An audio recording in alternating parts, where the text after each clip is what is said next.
Hi, Jack McLaughlin here, and I wanted to talk to all of you guys about some of my favorite techniques, and chief of which is the Glyn Johns drum miking technique. Now, Glyn Johns is a is an English producer and engineer who's been on countless classic albums from the Beatles to the Who to the Stones to Zeppelin to anybody that you can think of in the late 60s, early 70s. He was there and he was working on innovations and working on all sorts of stuff around the gear. And one of the things that he found out was that he found a really convenient and useful way to mic drums that produced a good result every single time he did it. And that way, anytime he went into a studio and wanted to make like the studio time very quick and efficient, he could use it and he knew how to do that. So today I thought I'd talk to you guys about the basic principles of the Glyn Johns miking technique and why it's so commonly used today. So, to start off with the Glyn Johns miking technique, you really only need three mics. You can use four, but you only really need three. The first one you're going to want to put right at the kick, just because you need a kick mic, and you can put it as close or as far as you want, just has to be close to it. Then the second mic you're going to want to use is a snare mic. Now, the way I look at it, the snare mic should probably be placed about 4 inches above the snare. Not too close, but close enough to where it can get most of the crystal clear crisp of the snare. And then the third mic you're going to want to put by the floor tom. And the floor tom mic, you're going to want it to be probably about, I want to say, horizontal, like if it's a condenser mic. And you're going to want to have it on the outer edge of the floor tom and about 4 or 5 inches above. And then for the last mic, you're going to want an overhead mic. And it doesn't really matter, I guess, how close you want it to be, just that it has to be all relative to everything else. It has to be certain, I would say probably, if you're sitting down, I would say you probably want about 4 feet above. And that's basically the gist of the Glyn Johns miking technique and where you want everything to be.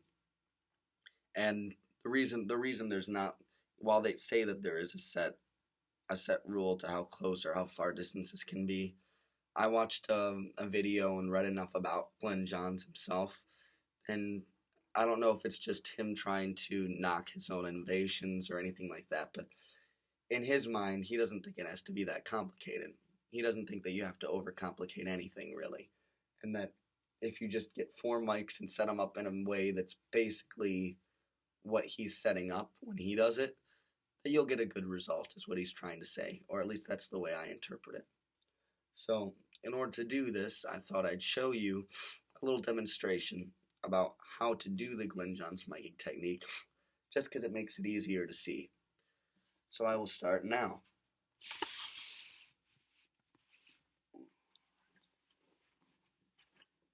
So, over here is my drum kit, and this is what I'm going to use to show how I mic it. So step one, if I move this out of the way, you can see my floor tom right here. If I wanted to do the Glyn Johns miking technique, which is what I do want to do, what I'm going to do is I'm going to move it over to the side of the drum like this and probably put it maybe 4 or 5 inches above and kind of have it out a little bit like this.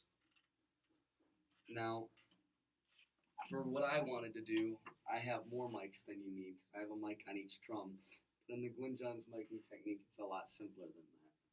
So, where I only really need one overhead mic, I have 2 overhead mics, which is more recorder man drum technique, but it doesn't matter for this.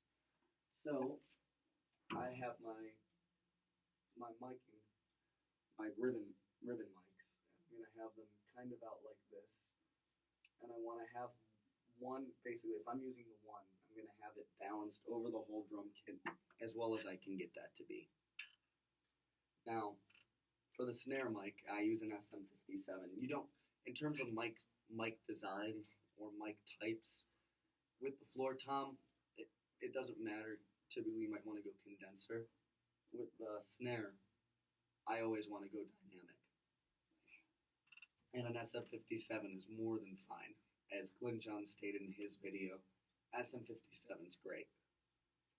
So what I will have is I'll have the SM57 probably about 3 to 4 inches above the snare. And the snare mic's the one that he says is more optional than not, but I think it offers a better clear sound. And overall, I think it helps with the balancing of sounds. You don't get as much noise in the other mics. And then the final mic is the not floor tom, it's the kick drum mic. And the kick drum mic I have an Audix D6, and it's relatively close to the port of the hull. And what this enables is that it gives you a good sound that sounds balanced, and is something that's used very, very commonly in popular music today. Now, Glyn John's technique, there are ones that you could argue are better than Glyn John's technique, but few have lasted the test of time that his has, and I think his was one of the first major drum techniques to gain popularity. Not many people were actually coming up with, this is the proper way, even mic drums, this is the proper way, and he did this in the 60s, and that was at a time where, people weren't really pressured to get fabulous drum sounds all the time. Most of the time you were just trying to see if you could get a good sound out of the gear that you were using at any given time, because tolerances and stuff for gear back in the 60s wasn't the best. But he was able to find a technique that was usable, easy to replicate every time, which is what matters in a studio, especially when time equals money. And when he was able to do that, somehow it stuck the test of time. And when you have a technique that was used on a lot of classic records, that all helps to solidify its status and make it something that people want to replicate. So while it may seem like it's a very simple technique, and while in theory it is, when you want to replicate the sounds of the Beatles, sounds of the Who, sounds of Zeppelin, all of those drummers, it's a pretty good way to start to replicate it that way. So in theory,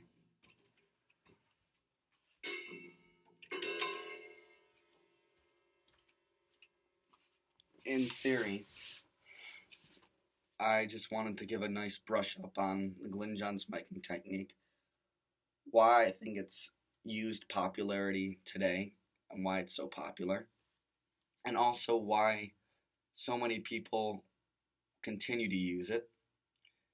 And I just kind of wanted to show basically what it is and how you do it. And this is my very first video ever, but I wish you guys all luck in your future endeavors in drum miking techniques. I'm probably going to start with recorder band next week and kind of show you guys how to do that one. I'll probably show you guys how to do a load of other cool stuff. But this is my first video, and I hope you enjoy it, and I hope you learn a little bit of something, because as Glyn John said, you shouldn't focus so much on the amount of inches or the amount of spacing as much as you get a sound that you think sounds good in the room that you're at with the drum kit that you're using. All that matters is you get a good sound that sounds good to you. And if you do that, then in theory you're keeping the spirit of Glyn Johns going. And he's not dead, but he'd be happy if he knew. So I wish you guys a fabulous rest of the day and have fun with your drum miking.